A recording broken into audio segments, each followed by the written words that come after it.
You're watching Business Showcase, giving you an inside look at area businesses who share their unique stories. Wind turbines of all sizes have become a familiar sight around the world for a variety of reasons, including their economic, environmental, and social benefits. The potential for wind energy is immense, and experts suggest wind power can supply up to 20% of the U.S. and world electricity. Our showcase business of the week is Knight and Carver Wind Group. This fast-growing wind group owns and operates a full-scale blade manufacturing facility in Howard, South Dakota. In recent years, the wind group has become well known in the wind energy industry for its innovation and quality, and has become a worldwide industry leader in servicing, rebuilding, and fabricating thousands of blades. Next, we visit with a featured business of the week, Rock Hard Systems. Their mission is to provide software packages that improve efficiency, help retain drivers, and improve their customers' bottom line in the trucking industry.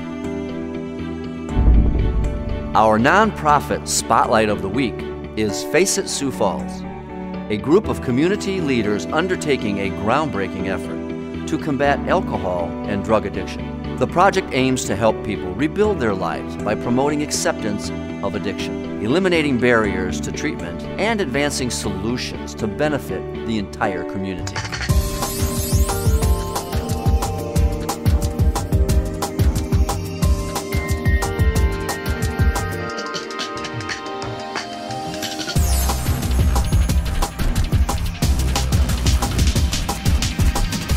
These stories today on Business Showcase.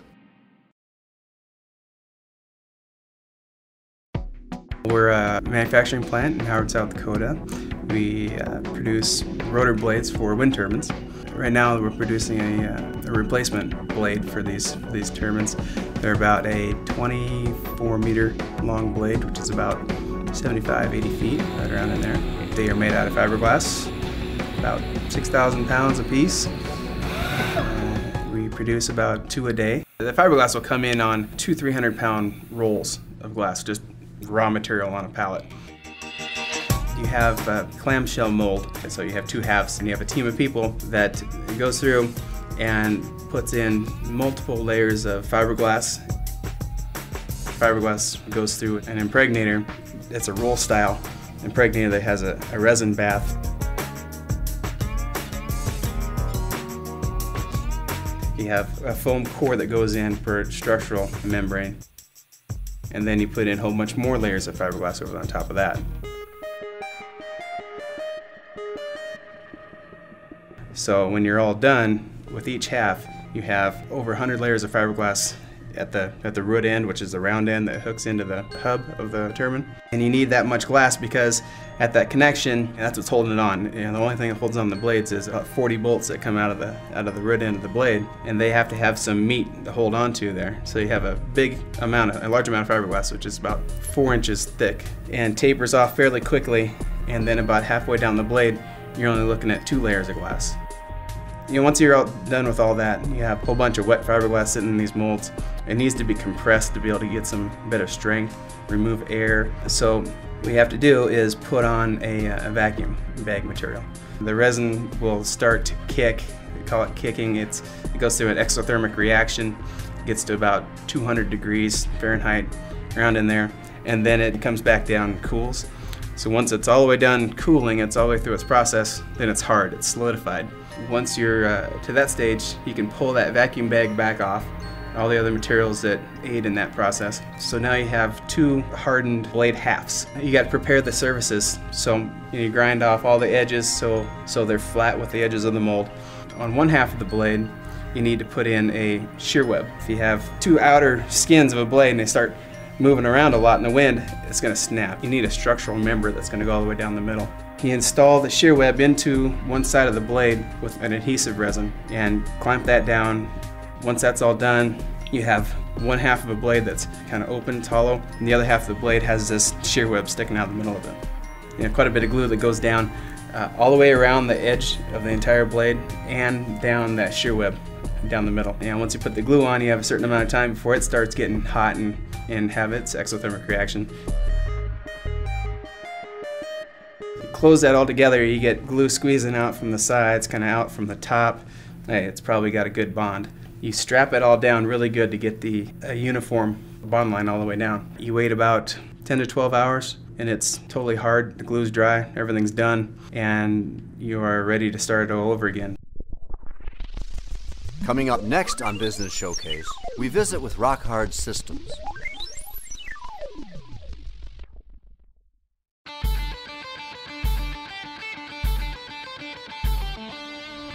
Rock Hard Systems introduces DAD, the Driver Automated Dispatch System, a unique, one-of-a-kind product which has been needed in the trucking industry for years.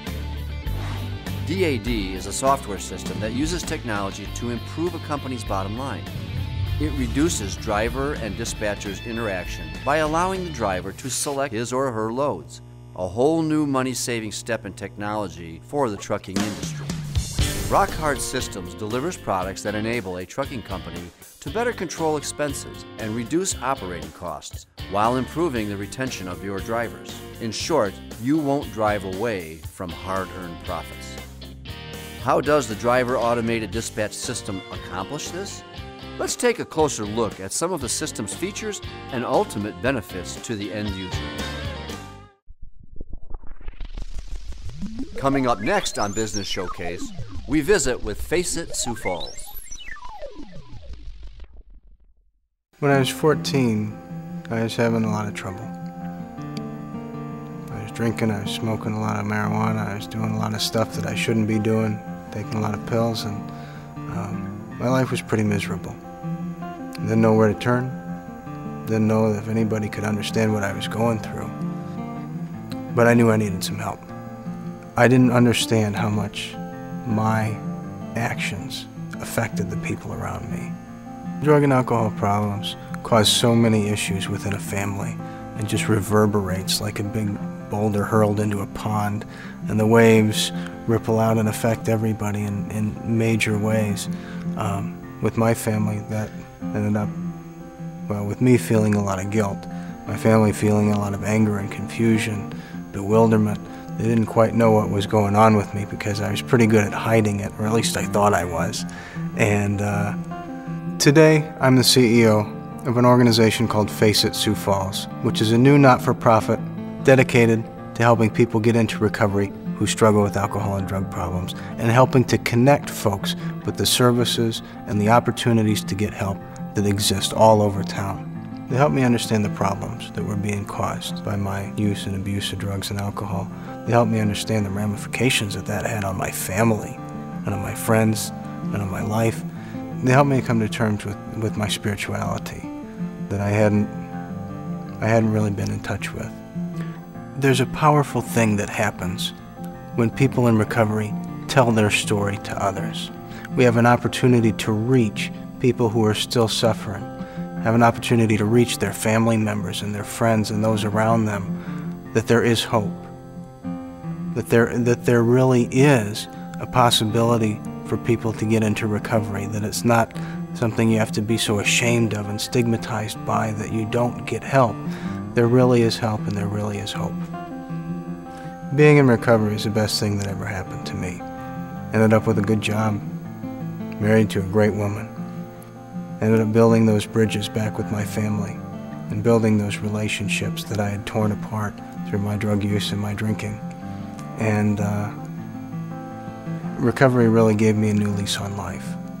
Today I'm able to give back to other people who are struggling with the same things that I did, and it means the world to me.